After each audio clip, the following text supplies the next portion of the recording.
వేములవాడకెళ్ళి మేమైతే చాలా డిసప్పాయింట్ అయినాము. ఎందుకంటే ఈ వీడియో చూసి మీరే ఫుల్‌గా తెలుసుకోండి. మీకు కూడా చాలా యూజ్ అయితది. నేను నా ఫ్యామిలీతో మాత్రం కొండగట్టుకు వెళ్దాం అనుకున్నాము. ఎవరైనా సరే కొండగట్టు వెళ్ళేవాళ్ళు వేములవాడకైతే వెళ్ళే వెళ్తారు. అయితే ఈసారి వేములవాడ టెంపుల్ అయితే క్లోజ్ ఉన్నది. ఎందుకంటే అందులో కన్‌స్ట్రక్షన్ వర్క్ అయితుందని గుడి మాత్రం ఒక 2 ఇయర్స్ మాత్రం క్లోజ్ చేస్తున్నారంట. అయితే ఇలా టెంపరరీగా ఎల్‌ఈడీ స్క్రీన్ పెట్టి దర్శనానికైతే అలౌ చేస్తున్నారు. ఇక్కడైతే ఒక గుడిలాగా సెటప్ ఏసి లైవ్ దర్శనం అయితే చేపిస్తున్నారు. గర్భగుడిలో మాత్రం ఎవరిని అలౌ చేస్తలే. ఇక్కడ రోజులుంటది పంతులు క్లోజ్ ఉన్నారు. ఆయనని అడుగుదాం. 1 ఇయర్ తర్వాత తీస్తారు. 1 ఇయర్ తర్వాత టెంపుల్ తీస్తారా? సో, టెంపుల్ మాత్రం ఒక 1 ఇయర్ పడతదంట. ఇంకా లోపలికి దర్శనానికి అలౌ చేస్తానికి.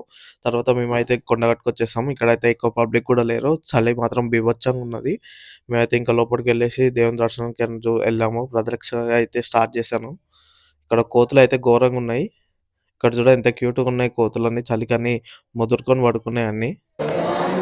ఇక్కడ గుడి మూసే టైంలో భజన అయితే స్టార్ట్ చేశారు.